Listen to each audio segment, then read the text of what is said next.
is item 37, rates issues for properties affected by district plan changes.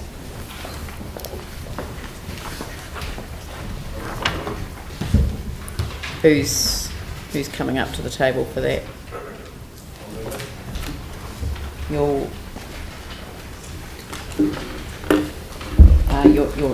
You're moving the recommendation.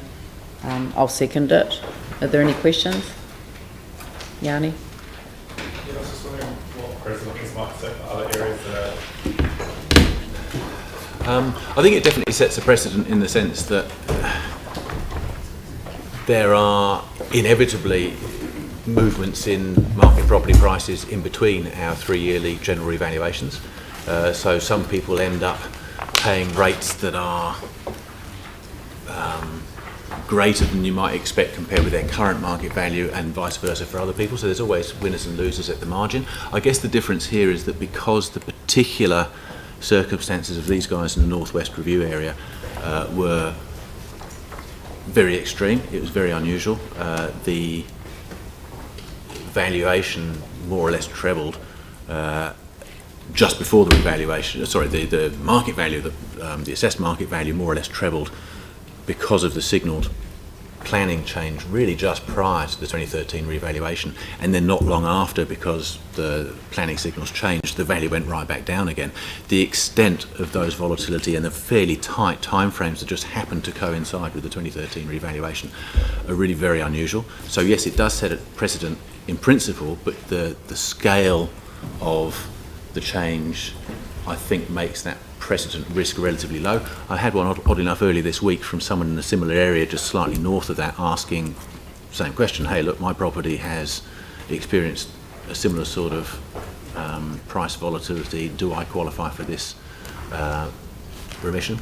And my initial look at that suggests that no, it's not worth taking that further because their zoning hasn't subsequently changed in the way that these guys have. So I'm sure there'll be a little bit of noise and churn of people asking the question, but I don't think there's an enormous risk of a lot of unexpected cost here.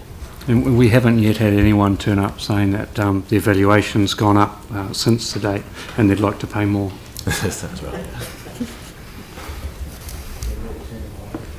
Jimmy, question?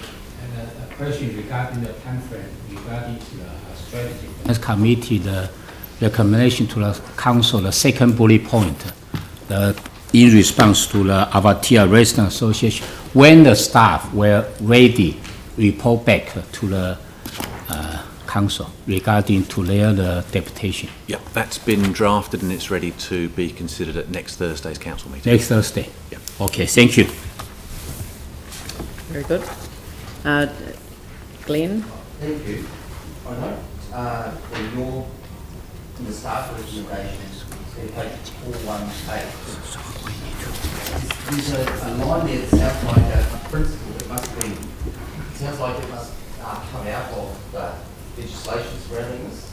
So it says it's the phrase, such movement is an inherent risk of ownership. So I know in all our conversations over this that it is a tax. So it's just one of this, and we've had our struggles over the red zone in the past.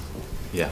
You've got a comment on that? I mean, it suggests to me that, well, it's kind of say la vie, that it comes with territory that's just part of being a rate payer. So I think that's always the first port of call, that, yeah, the tax system is the tax system, that's just the way it goes. I think, though, I mean, that particular wording didn't come from the legislation at all, but I think it does, yeah. Like I say, the tax is tax and everyone's got to pay tax, and to the extent that there's some overs and unders and it's more or less fair on different people, it is just what it is. And also, the other part of that, I guess, is that property ownership is inherently a type of investment, and that there are tax implications for that might be beneficial or not, depending on what happens to you individually. I guess, though, the counterpoint to that, though, is that within the legislation there's also this provision for rates remissions, and in particular the one that we've got in our long-term plan, the fair and equitable remission, is specifically designed to enable you to respond to situations that you consider to be extraordinary. So the best recent example is probably the March 14 flooding around Flockton, where quite quickly after the event there was a special remission given to those people to treat them in a way that was very similar to red zoners, because they couldn't live in their homes and in many instances couldn't progress with their own recovery until we'd done our own bunding and other recovery work. So the facility's there. I guess the point, in answer to the question, is the legislation does allow for that sort of flexibility at the margin for extraordinary circumstances. Phil?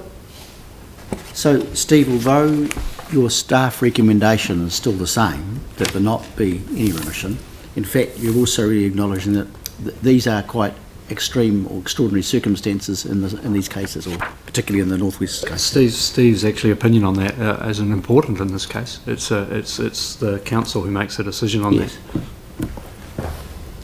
And I guess the council's decision needs to be balanced by those sorts of considerations. There's all sorts of arguments you can go one way or the other. You know, you could say that, well, the signal was there, the market value change was there, people could choose to sell their property if they want to realise a profit. You know, you could get, there's a continuum of views and you can get quite extreme one way or the other. I think Peter's right, it's your guys' call about how extraordinary the circumstances are and whether those other considerations make it, in your view, worthy of a special remission. The way in which I consider this becomes such an issue for everyone is we only do it one day every 3 years, and we strike it then, and of course it's going to change almost immediately thereafter. So it's right on the day, but you know, it's only right again 3 years later when we do it again. So that's the nature of the way in which we assess the tax. It's struck at that time, and then situations such as this arise.